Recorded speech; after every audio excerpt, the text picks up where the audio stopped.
Hello and thanks for joining the Thursday edition of Journalist Hangout. I'm Veronica Dani-Boy. Today on the program, Saraki Dogara to meet Buhari over Kaduna killings, others. APC spokesman accuses Ogun State governor of resorting to self-help. As women leaders threaten to storm Abuja naked over Ogun APC primaries. Fresh twist in Zamfara, APC primary saga as INEC Zamfara rolls out list of successful candidates. And later on the show, PDP attacks President Buhari over "you may choose to leave" comment. I will be hanging out with Babajide Kolade Otitoju, Ayo Makinde, and Sam Ibebe. Thank you, gentlemen, for coming on the program. Thanks for having us. Well, Journalist Hangout starts now.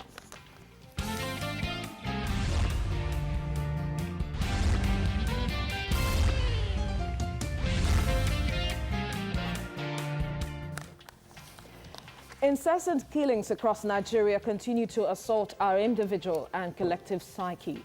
Yet, there appears to be no respite in sight as we grope helplessly in search of answers and lasting peace. The latest carnage in Kasuwa Magani area of Kaduna galled and jolted even the most cynic amongst us into reactions. The National Assembly has resolved to meet with President Muhammadu Buhari to discuss the way out.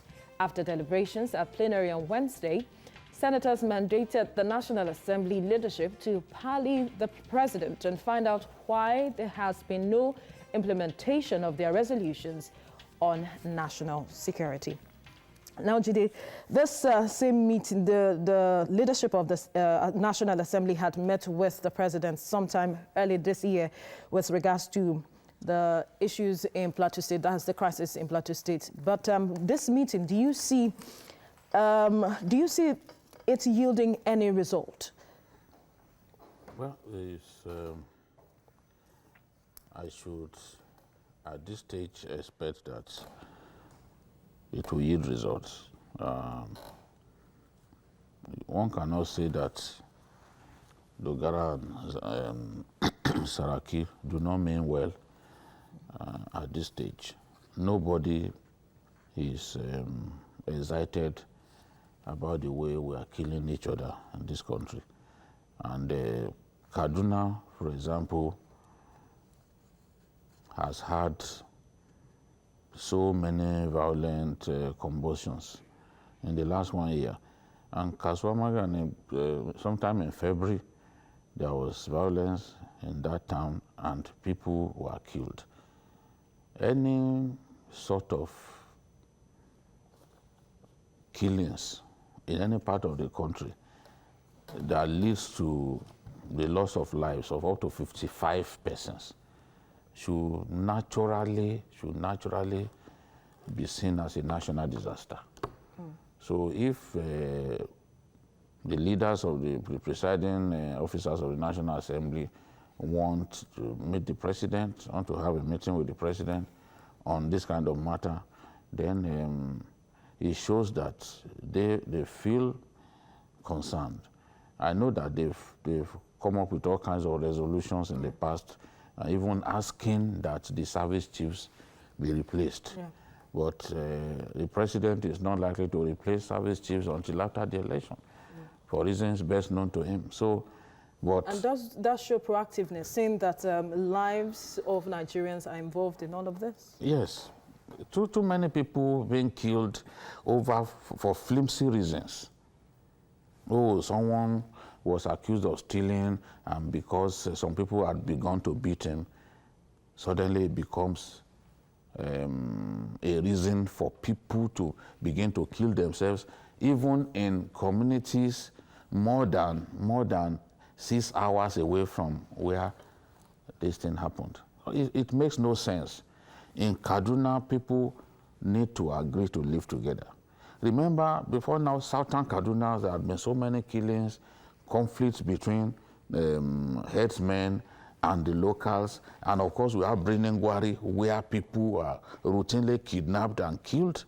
So Kaduna is a real matter for concern. I know that Shehu Sani had complained on the floor of the Senate, and his colleagues too had demanded that something must be done. So if they are meeting the president, it's for them to be able to speak their own minds, express to the president how they think that this matter can be resolved. Because if these killings continue, it's an embarrassment to us as a nation that we continue to kill ourselves like animals. It has to stop. People must agree to live together. People must be tolerant of each other's religion, of other people's backgrounds. So we can't continue in this way, and that's why I'm convinced that the presiding officer of the National Assembly did the right thing by not only demanding that the Kasoma Gani killings should be thoroughly investigated, but that the president must find a way to stop these other killings in other parts of the country, because their intervention is not limited to just Kaduna. The Kasoma Gani crisis alone. All right, still speaking on this Kaduna crisis, Sam, Senator Kabiru Marfa said that those behind the killings were well known, and because of that, and because they weren't brought to justice, that is why this incident has persisted. Now, isn't that some sort of a weighty allegation against the state government, who is supposed to ensure the security of its citizens? Very weighty. Very weighty statement indeed. And that is why I'm not really very excited about the proposed meeting between the leadership of the National Assembly.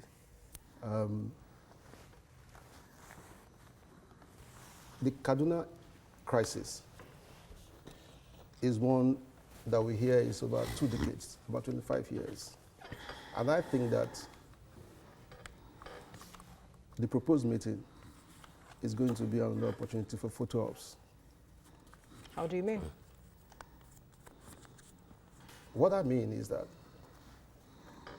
because this crisis has been there over the years, and because several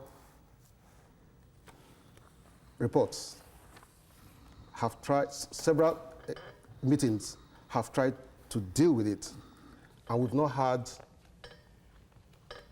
any major intervention.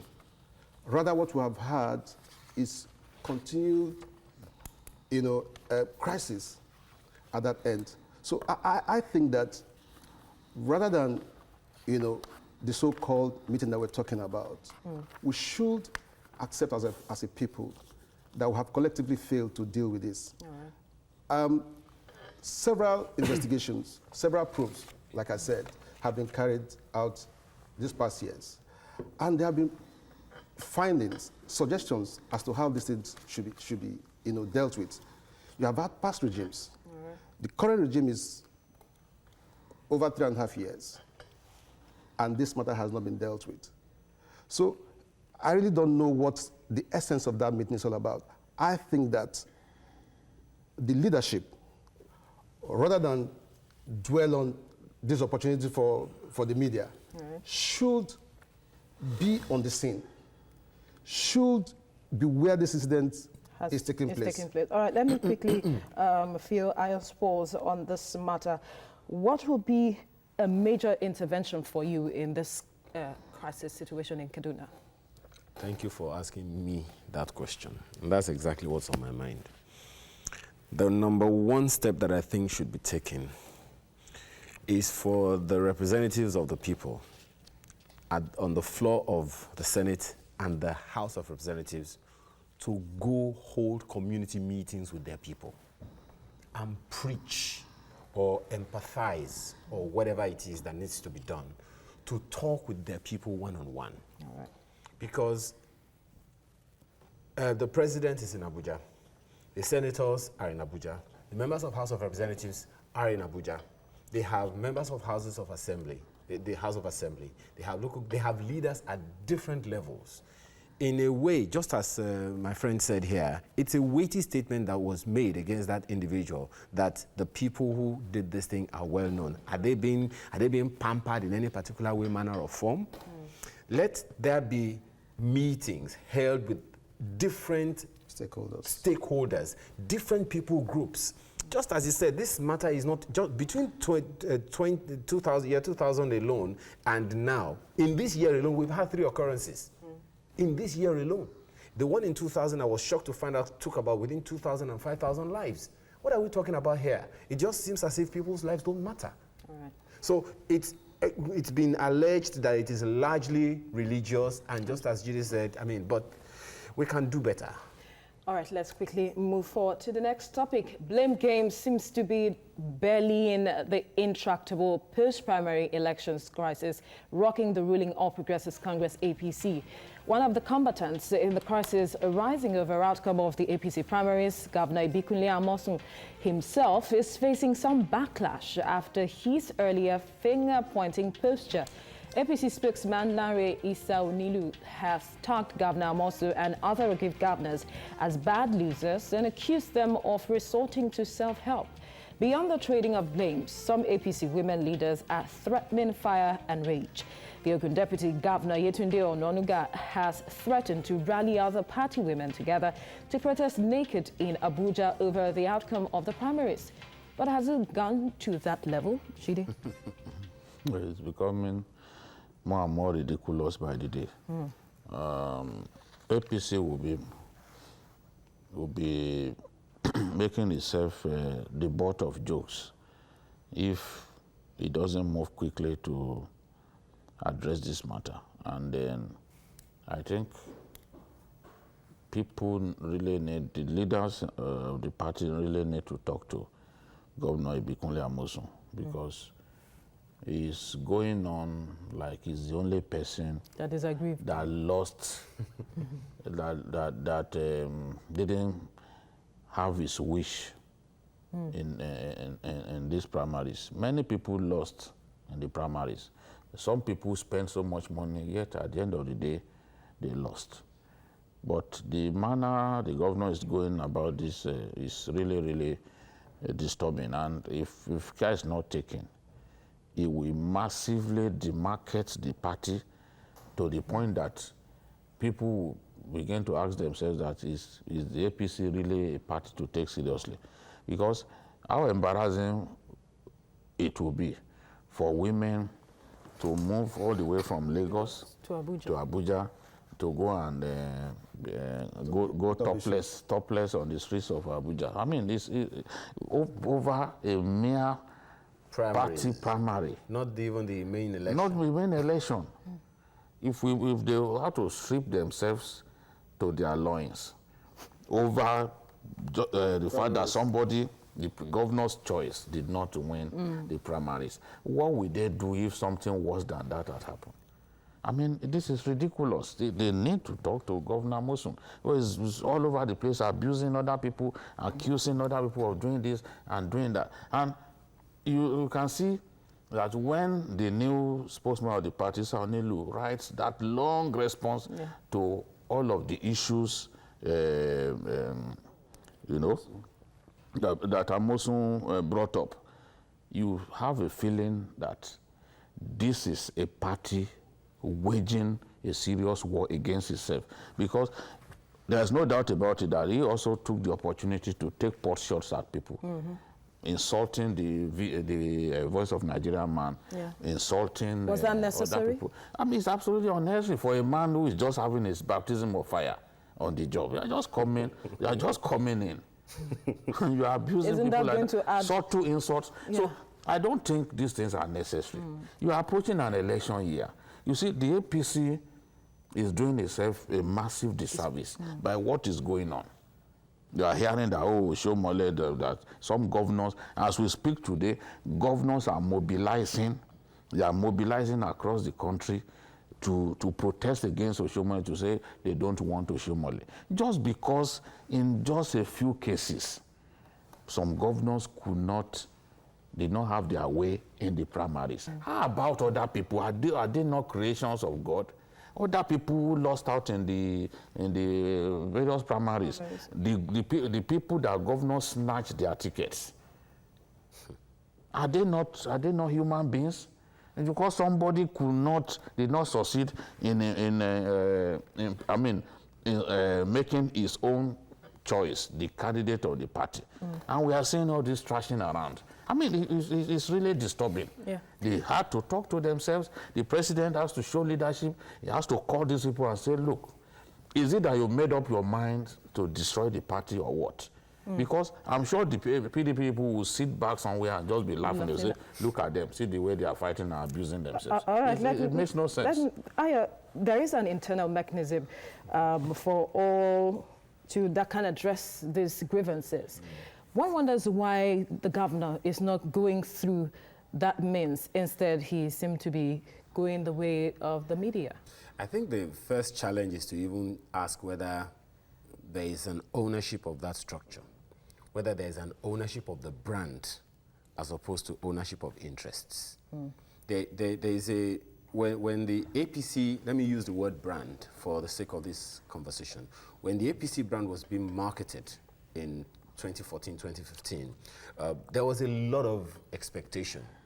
But it was an infant. It was an infant that really didn't have time to grow before it got into the market. But because there was a need, people wanted something different, it was massively embraced. Unfortunately, what turned out to be a success in a way seemed to be working against the system now, and this has happened in pockets of cases all over the nation country. As far as APC is concerned, and of course every one of us have one idea or the other about that. So when I hear things like this being said, the question that I'm asking myself is, whose interest is at fault here? We don't even know this individual. I mean, this is one of the challenges that I have with the political. We don't even know these individuals who are pushing forward. Where is he or she coming from? Just as Jide said, there are other people who have been indicating their interest, who have been marketing themselves one way or another, and then you come and then you say what? I think that the thing that people need to first of all get is whose interest is really being served by the governor? Isn't it obvious? Personal interest, of course. Isn't it obvious? I don't want... You know why I'm asking that question? But that interest is being made to look like the interest of everyone. That's what I'm saying. Whose interest? So it's not just... We've gotten a lot more discerning. It's easy for us to assume that generally, yes, it's the interest, the personal interest. But the people who are going to go to Abuja, what are they seeing? Because they are going to go. And are they aware that it's a personal interest? Or are they? Do they really believe that this? No, if people say poverty rules the land. If people will be given a little money, they will go there and remove their brand. Question that this is the sad reality that I'm painting by asking that question: whose interest is really being served? Is it the interest of the people? It's about time. Sorry, my brother. It's about time we the people began to open our eyes. Many of us are listening. A significant number of people are listening to us now. But the people who plan to go to Abuja, do they even have an idea that we're having this kind of conversation? And are they going to listen to any sense? Do they realize that they are being used? Exactly. Exactly. Even if you make them realize, would they want to turn their backs? So when they are going to be given some money. So where this goes for me, I'm sorry, where this goes for me is civic education, because that's largely missing. Civic education in the different languages you can imagine. Because if people are not educated, people are just going to continue to point fingers and mention names. No issues. All right, so I throw that same question that I asked Ayo earlier to you, Sam, because the spokesperson is wondering, like every other person, why the governor is not going the way of using the internal mechanism to solve this matter rather than playing around the media. The reason he wouldn't want to do that is because he already feels that he won't get justice in his own view, that he wouldn't get justice from within the party. Okay, I think that what is playing out here is basically the classic case of people wanting to play Lord of the Manor across the entire country. The governors just want to lord it over everyone, as far as politics at the state level is concerned. And if you ask me, I think Amosun is just one of the many. Yeah. One of the many. He's insisting on having his own interests advanced through whoever he is nominated to or whoever he has arranged, to run for the post of governor or for the other states. So it's very clear here that what is being advanced or what is being pursued is basically personal. And if you ask, do people really understand that these guys are chasing after personal interests? I will tell you yes. Because so much has happened lately. especially since the primaries all over the country. We now have come to a full realization that those who are jumping from one party to the other are basically doing so because they want to put themselves in positions. So it's really very disturbing. And I think that it will amount to self-deceit. If you like, playing the ostrich. If the APC leadership think that they don't have a problem on their hand, it's a huge, huge problem. Is that what it looks like? Is that what it looks like? Yeah, it does. No, they agree that they have a problem. At least the president told Shomole to go and fix the problem before the next meeting. Exactly. Because if it goes on like this, the next meeting... But has Shomole been proactive enough? Because this seems to be degenerating. No, we cannot. You see where people stick to fixed positions. Unanimity is usually difficult to achieve. Have made up their mind that it is Akinlade or nothing. There's no other preachment that can go into his ears. He has made up his mind that he has to be that guy. And the governor is moving every day. Is that message is getting that message across to the people. The other day, some councillors said, look, we have endorsed Akinlade, popularly known as Triple A. But Akinlade is officially not the candidate of the party. So how can councillors of the party now say they've endorsed a man who did not emerge from the primaries as the candidate of the party? So, which is like an anti-party position, you know? So the people, there's nothing that Oshomole can do at this stage where a man has made up his mind that it is this fellow or nothing. The battle line is drawn. And if it goes on like this, look, the easiest prediction to make is that the governor will work against his party. If it goes on like this. Do you see him defecting? I do not see how he can be reconciled with his guys, with his colleagues. I do not see how he can be persuaded that, look, in the general interest of the party, let this go. I don't think he can be persuaded. Even if he postures like someone who has been convinced to let peace reign, to agree that Dapo Abiodun is the candidate of the party, it will just be for a time. You never can tell what he will do on election day. You know, I can almost bet that on election day, he will tell his people to vote for someone else. It happens in our kind of politics. Because the Nigerian kind of politics is a winner-takes-all affair. It's a zero-sum game. It's a zero-sum game. It is either you agree with me or I know that you are my enemy, whether we are in the same party or not, whether we came out of the same loin or not. If we do not agree with me on what I want, then we are enemies. And governors are not learning, because even these guys that they want to kill themselves over, once they become governor, they turn against them. We've seen there are examples, so many examples. So what is the point? If at the end of the day your party, where people subscribe to party supremacy, where the party says this is what we want, and we all follow, we just queue behind the party. Not that everyone will be pulling in different directions. Honestly, the APC has shown itself as a rudderless party, a party that is really, really disorganized. The primaries, we predicted it, that these things will happen, because we saw some of the moves even before the primaries. And we've been effectively proven right, because the party has come out of these primaries really, really disorganized and disunited. Sam, you wanted to say something? I think that's where the issue of leadership, comes to play. Comes in again, because if you ask me, the response, the official response from the party sounded a bit arrogant, if you ask me. I mean, these are bad losers. How would you expect Anamos to react?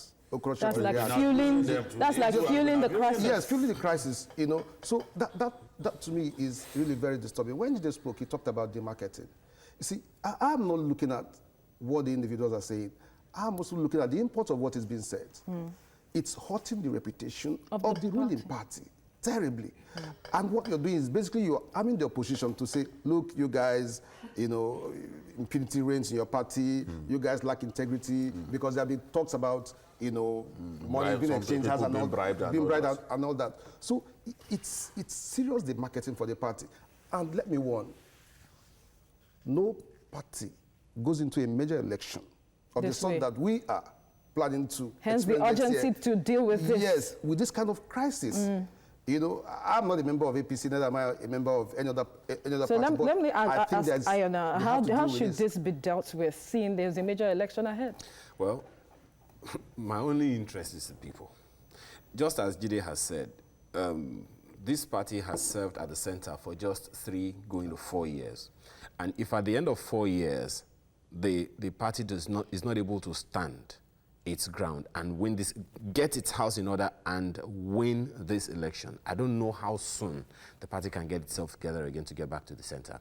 Because these pockets of crisis is going to add up, whether we like it or not. Already, we are still having issues with the Zamfara, case. I don't know how far, if any, success that can be made about that one, and so many other, pockets of places, like that all over the nation. And this thing is going to add up.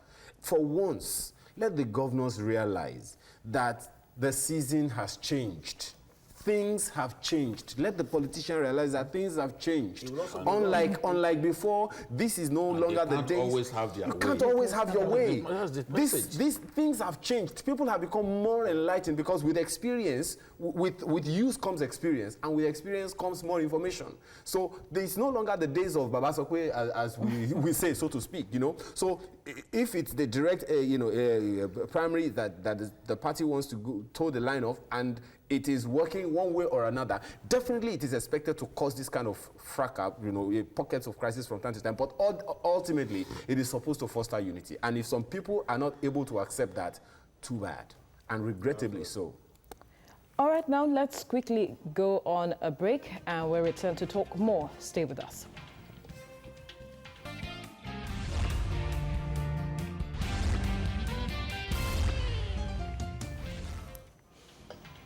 In politics, especially in our experience as a country, events can undergo unexpected twists even before the blink of an eye.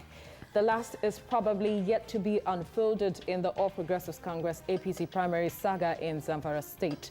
In a list of successful candidates produced from primaries by various parties, the Independent National Electoral Commission (INEC) in Zamfara included those of the APC against the opposition of the national headquarters, which said the party has no candidates for the 2019 elections.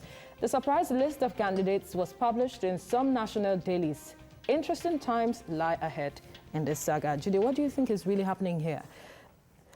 I'm as confused as any Nigerian by what is happening in Zamfara. Published on the pages of a newspaper. Yes, newspapers. This day, Daily Trust, they all run certified true copies of the list of successful candidates. Successful aspirants in the Zamfara primary elections. They ran several pages showing that these were the candidates who triumphed in the aspirants who triumphed in the party primaries, in the APC primaries in Zamfara. But we've been told by INEC that no primaries held. So where's this coming from? Yeah. How come the Zamfara office of INEC was able to come up with a list, with that long list, taking care of every constituency? So you know that something is fishy. The violence that they've talked about, for which the people who came from the headquarters of the APC to organize the primaries complain about, happened in only seven wards. Just 7 wards. And I'm not convinced that if you had violence in 7 wards, and the next day they conducted fresh elections in those wards. I'm not convinced that election did not take place in Zamfara. It looks like a decision had been made that, okay, this Zamfara election, especially in the case of the governorship, the stakes are very, very high, you know, and so much money had been spent. It seemed that a decision had been made that, look, this thing, we will not let this thing take place. And even if it takes place, we will not agree that it took place, so that we can now achieve a kind of fait accompli, come up with a list at the end of the day. Now, see what is happening. In responding to INEC, Oshomole said that they drew up a list of consensus candidates. And he mentioned an hotel where he claimed that they agreed, where that consensus was reached took place. But the governor is saying, no, we had primaries. The governor is not talking about consensus. So you see critical stakeholders pulling in different directions on this Zamfara matter. Then INEC says, look, as far as we are concerned, no primaries took place. Now INEC has to explain to us how is Zamfara office came up with this list that is in major newspapers. Is it possible for this list to be published without the nod from the headquarters? No, because it's possible. It's possible. But the point is, the people in Zamfara, because from the Abuja headquarters of the APC, there is no mechanism by which they can, by themselves, oversee election in all of the wards in the state. How many people are they sending? Because what happened in Zamfara was that they got principals, school principals, and primary school teachers to help organize the thing. What really happens is the party in the state will lead the process under the supervision of the representatives of the NWC from Abuja. So the representative cannot organize election in the real sense. They are just supposed to supervise it as custodians of the process. You see, okay, it must follow this, but they can't even, how many places can they go to? Now, the moment that they had that there was crisis, there was violence in some places in Guzo, Bungudu, Shafe, and a few of those places, the chairman returned to Abuja. The chairman of the team, Fari, the chairman of the team that was supposed to pretend the election, returned to Abuja and claimed that there was no primaries. But it's only in seven wards. I'm saying 7 wards where they actually had violence. So how about other places? The ideal thing would have been to say, okay, we have problems in 7 wards. Let's have the election, let's have fresh election in those 7 wards. Perhaps so that we can have... Perhaps because, it was, APC was out of time. No, not just because of that. You see, I remember what I said last week when they said, oh, it is only Dawda Lawal that is neutral. Marafa is on his own, wants to be governor. Then Mukhtar, the candidate of the governor, but that there is a third person who is neutral. But it's a lie. That third person is not neutral because he's the candidate of the cabal in Aso Rock. They made up their minds that, look, and working with people in the headquarters of the party, that, oh, it has to be this fellow. This is a clash of interest. The governor wants his person. The NWC, they had a person in mind. The cabal in Aso Rock, someone in mind. Kabiru Marafa, as a senator, he wants to make sure that he too becomes the candidate of the party. What's the GDP of Zamfara State? All of them are gunning for. All right, Sam. Yeah, Jide, I think the best we can do under the circumstances is just to build scenarios, like you've tried to build scenarios here. I've had no doubt from the day this crisis came to life, and the chairman of the ruling party, Oshomole, said, look, we will deal with this. And that position appears to have been reinforced by the acting publicity secretary, who spoke, a day or two ago, and said, we're going to submit our list, and that the duty of INEC, or INEC is duty bound to accept the list that we submitted to them.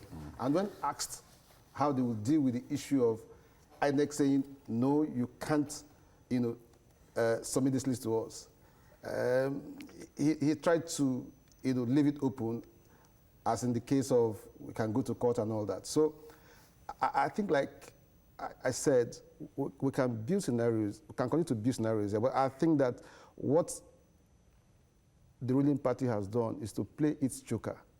Now, a lot of questions remain unanswered, which is, what's the relationship between Zamfara INEC and Abuja INEC? Whose authority, on whose authority was this list, authored, and released? Maybe the days ahead. To make the matter more complicated. Yes, maybe the days ahead, would throw better light, into what has played out. But like you said, a lot of interest, high power interest, is involved in this case. And then remember, a court ruled that they should maintain the status quo. So if APC is saying, look, I have sent a list, our status quo be maintained, and then the INEC is saying, no, there's no list. So INEC is even disproving So the question you may want to ask then is, what is the status quo? You wanted to ask me what? Yes, the question now is, because this, as the days unfold, we begin to understand what really is happening. But then, the image of INEC, we have an election ahead of us. This is already seeming like a threat, or isn't it? Well, absolutely. And it's a dangerous trend. The last time I was here and we had opportunity to speak about this Zamfara, saga, I said something. Look, if the APC didn't hold, if there was no election, and INEC is insisting you cannot field a candidate. Abuja INEC. INEC. Okay, Abuja INEC. INEC is not divided. Because ultimately, which INEC is going to organize the election? Is it not the same, the central? Because Zamfara is not a staggered election. No. It's valid. It's valid. I mean, actually. Okay, so the INEC National, okay, is going to organize the general election, so to speak, and consequently, that body is the one that is going to superintend over the election in Zamfara State. And that is the body that has said, as far as we are concerned, we do not have anything from APC in Zamfara State. And that list is the one that went to the APC Central. And it is from there that we had information from the national chairman of INEC that there is no candidate that has been selected as at the last time he spoke concerning that one. For the APC in Zamfara to come, I suspect that some Benjamins may have exchanged hands one way or another. There is a possibility, if I'm to go by the hypothesis that Jide and Sam have fielded here. What scares me the most is the confusion that is being created, and which in a way is going to affect governance and the people. That is what affects me, because ultimately, yes, the interests of the political juggernauts are the ones, is what's playing highly now, and many people are shouting about that one. But the people who are going to suffer, no one is even thinking about them right now. They are the ones that are going to vote, ultimately, when the elections are going to hold in February next year. So these are the people that I am really, really concerned about now, and I wish the political class will pay attention to them. But Jide, when you look closely at that list, you realize that it's the governor's candidate that is mentioned as the winner of the governorship primaries. And one wonders, with this list... The governorship primaries. Yes. The governorship primaries. Yes. Okay, the governor's candidate. Candidate, yes. But then, do you think this list could fuel another crisis in the state? I don't know what will happen. Honestly, I'm so confused. For once, Jide is confused. I'm confused about what's going on. But I know the entrenched interest in this matter. And they know that what I'm saying is the truth. I know the entrenched interest in this matter. I know that money has exchanged hands massively over the Zamfara matter. No doubt about God is the judge, is watching us. And that is why it's extremely difficult for people to agree that, look, this is the way to do this. But if you ask people who are in Zamfara, they will not agree with you that no primaries took place. It makes no sense. If you say that, okay, you were not witnesses to the primaries, that's talking about the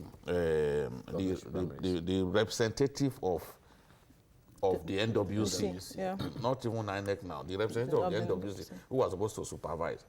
If they said they didn't supervise the process, yes, it's possible. It's possible. Because he fled. Because they left. You know, it happened even in Imo. Look, the drama in Imo too is very similar. As we speak today, nobody is sure that in Imo State, they will eventually have a candidate. Because you remember that Hope Uzodinma has gone to court and the case has been adjourned. Yes. So they face a serious problem in Imo. They are facing a serious problem in Imo too. So if you didn't witness, you didn't supervise the primaries, yes, it's a different thing. But to say that primaries didn't take place across the state, what were they doing? And we know that violence erupted in just 7 wards. 7 wards out of dozens of wards in the state. So what has happened is inexcusable. If people made up their minds, even from Abuja or anywhere, that we want to walk to the answer, this is our goal. Honestly, the only thing that will happen is what has happened here. Because they can easily stay away. You can easily stay away. And we've seen it happen in other places too. You'll be looking for them. These people, they will send them from Abuja, they will sit inside an hotel. And you claim that you came to monitor primaries. Which primaries are you monitoring inside the hotel? Arrangement will be made for them that, okay, you are staying in this hotel, but they will go and stay somewhere else because a governor will hijack them and put them in an hotel and be bribing them. So it's very shameful. Because this is corruption that is at the root of what has happened. It goes back to what we've been talking about, interests. Yes. Yes. And those interests are not, they are not prepared to yield grant to each other. That's just the thing. Even at the end of the day, they can't field candidates because it appears that INEC too is resolute on this matter. If they can't, then they will have themselves to blame. All right, let's quickly move forward. The office of the president all of the world is a well-guarded fortress. But guarding the occupiers of such office is not as easy as guarding what they say. Most times we are treated to comments termed unpresidential. A comment by President Muhammadu Buhari that those who feel they have another country other than Nigeria are free to leave has sparked debate over propriety or otherwise of such statement from the #1 citizen. The main opposition party in the country, the People's Democratic Party, PDP, has come heavily on the president for that. The PDP described the comment as not only unpresidential, but unfatherly and insensitive. I'll quickly like to quote what the president said. He said, quote, "We have no other country but Nigeria. Others who feel they have another country may choose to go. We will stay here and salvage it together," end quote. Now, how unpresidential, unfatherly, insensitive is the statement, as PDP has said? Honestly, at the risk of being accused of supporting the president, I have not seen what is bad about this statement. Because if it's a complete sentence in which he explains the people that he's referring to. Those who do not want to stay in our country, who have dual loyalty, who believe that, oh, that country is better than their country. Those are the people that he's referring to. But the real Nigerians who still have faith in their country, who believe that this country can get better, they are the people that the president is trying to rally, that, look, let us build the country together. I mean, we don't have any other country. It has pleased God to put us together as one people. Whether we are Muslims or Christians, Hausa or Yoruba, God decided to put us in one country. And by that, we must see ourselves as one people. If the South Africans are as diverse as they are, you have white people who have colored, they still see themselves as a rainbow people of God. Without the benefit of thorough thinking, you will say certain things and people will be embarrassed. You saw what happened in Germany, a country where the president and the defense minister are women. And he said something that people felt, this is really against women. That you are saying that the place of the woman is in the kitchen. You can't do that in a country where the president and the defense minister are both women. So sometimes contest and then his own way of speaking can really let him down. But people like Oshibajo, who are trained speakers, the undefeated Lagos debating champion, when you give him an opportunity, and as a preacher, they also have skills. Just rolls. It begins to float. It begins to glide. So the things that you don't even want to believe, you end up believing because Oshibajo has the talent to be able to convince you and all that. That is not the sort of person that we have as president. He just speaks from his heart. Yeah. Go and look at the interview that he had when he went to I think Mambila. You see a honest man just saying it the way he felt he had to say. And if, as long as the president gets a chance to speak, we should expect more of the things that people will latch on to and begin to embarrass. So Nigerians should get used to. No, this is the way he is. I don't think you can change him. I said something that when Amosun took traditional rulers to go and see him over this or something. I said the president would not do anything. And that's exactly what has happened. Of course, clearly. Someone that I know very well. We have run out of time, but I must thank you, gentlemen, for your thoughts and contribution on the various topics. Well, that's all on Journalist Hangouts. Join us tomorrow for another episode of the program. You can also watch Journalist Hangout on other platforms showing on the screen and on YouTube at youtube.com/TVC News Nigeria. Our feedback channel is Journalist Hangout at tvcnews.tv. I'm Veronica Dani Boy. Bye for now. God bless Nigeria.